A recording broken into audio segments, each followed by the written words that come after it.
नमस्कार दोस्तों, आखिर क्या कारण है कि एक कम आबादी वाला अमेरिका जैसा देश एक से एक बेहतरीन फाइटर जेट बनाता जा रहा है और हमें तेजस को बनाने में 35 वर्ष लग जाते हैं। हमारे पास भी बेहतरीन साइंटिस्ट हैं, मेहनती इंजीनियर्स हैं, फिर भी कावेरी इंजन तैयार नहीं हो पाता है और हमें अपनी डिफेंस रिक्वायरमेंट के लिए विदेशों से ही फाइटर जेट और एयर डिफेंस सिस्टम जैसी चीजें खरीदनी पड़ रही हैं। इस समस्या की डिटेल्स और इसका हल जानने की कोशिश करेंगे इस वीडियो में। नमस्कार दोस्तों, मेरा नाम है अमित और मैं स्वागत करता हूं आपका अमित अपडेट्स चैनल पर। तो चलिए दोस्तों शुरू करते हैं। आपके मन में अक्सर यह सवाल आता होगा कि हमें एक अच्छा फाइटर जेट यानी कि तेजस बनाने में 35 साल क्यों लग गए, जबकि हमसे बहुत कम आबादी वाला अमेरिका न जाने कितने ही फाइटर जेट बना चुका है। F-16 हो या F-15 eagle, FA-18 super hornet हो, F-22 रैप्टर हो, F-35 हो, न जाने कितने ही फाइटर जेट को अमेरिका सफलता के साथ बना चुका है और इन्हें दुनिया भर में बेचकर खूब पैसा भी कमा रहा है। भारत एक अच्छा जेट इंजन भी नहीं बना पाया, लेकिन अमेरिका में हर थ्रस्ट कैटेगरी का इंजन मौजूद है। F-35 में लगने वाला अकेला इंजन राफेल में लगने वाले दोनों इंजन से ज्यादा थ्रस्ट जनरेट करता है।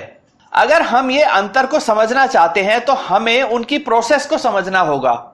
अमेरिका को एक जबरदस्त 5th जनरेशन का फाइटर जेट चाहिए था। उन्होंने अलग अलग कंपनियों को एक अच्छे स्टेल्थ फाइटर जेट का प्रोटोटाइप बनाने के लिए पैसे दिए और साथ ही यह भी कहा कि जिसका डिजाइन सेलेक्ट हुआ उसे बहुत बड़ा गवर्नमेंट का कॉन्ट्रैक्ट मिलेगा।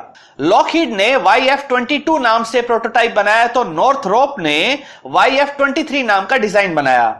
नॉर्थरोप का YF-23 ज्यादा एडवांस, ज्यादा स्टेल्थी डिजाइन का था, लेकिन कुछ पैरामीटर्स में लॉकहीड का YF-22 जीत गया, जो बाद में F-22 रैप्टर के नाम से जाना गया।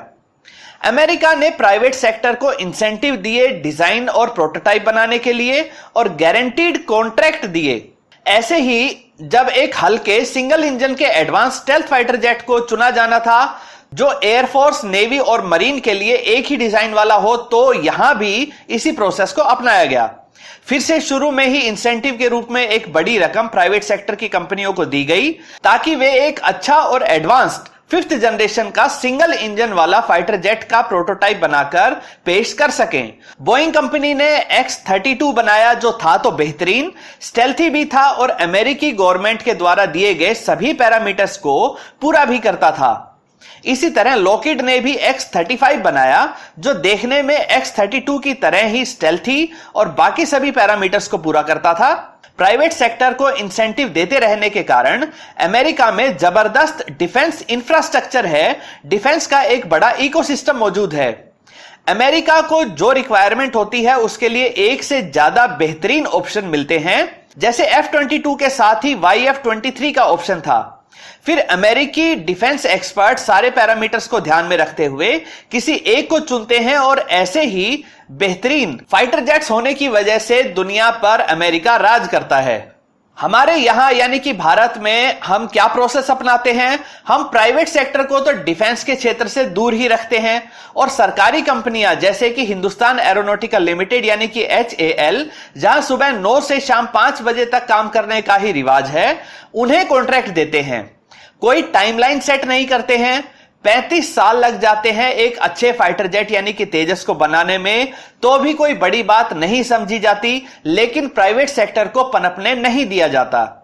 F-22 और F-35 बनाने वाली लॉकहीड मार्टिन को कंपटीशन देने वाली नॉर्थरोप, बोइंग जैसी बहुत सारी कंपनियां मौजूद हैं, लेकिन भारत में HAL का एक छत्र राज रहता है, मोनोपोली रहती है, प्राइवेट सेक्टर से कोई कंपटीशन नहीं करवाया जाता है। शायद इसी वजह से भारत में एक से एक अच्छे साइंटिस्ट और इंजीनियर के होते हुए भी हम कोई कटिंग एज टेक्नोलॉजी का आविष्कार नहीं कर पा रहे हैं।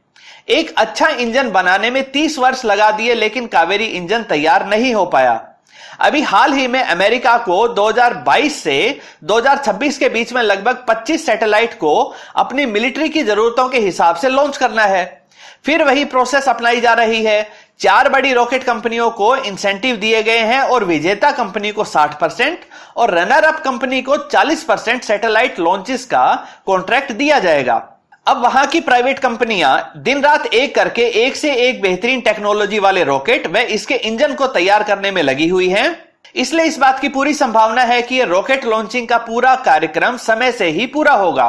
भारत को भी इसी तरीके को अपनाकर कम से कम अपने डिफेंस सेक्टर को जरूर दमदार कर लेना चाहिए।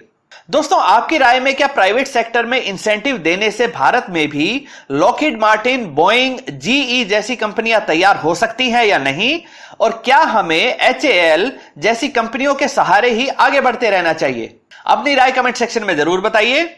साथ ही यह भी बताइए कि अगर बिना इंसेंटिव के ही इसरो यानी कि Indian Space Research Organisation Mangalyaan व चंद्रयान जैसे प्रोजेक्ट को कर सकती हैं, तो ज्यादा कंपटीशन और ढेरों इंसेंटिव होने पर हम कितना आगे बढ़ सकते हैं? अपनी राय कमेंट सेक्शन में जरूर बताइए। दोस्तों, उम्मीद करता हूं वीडियो आपको पसंद आई होगी। अगर यह वीडियो आपको अच्छी लगे तो इसे लाइक करिए, दोस्तों के साथ शेयर करिए और चैनल को सब्सक्राइब करना ना भूलें। नमस्कार।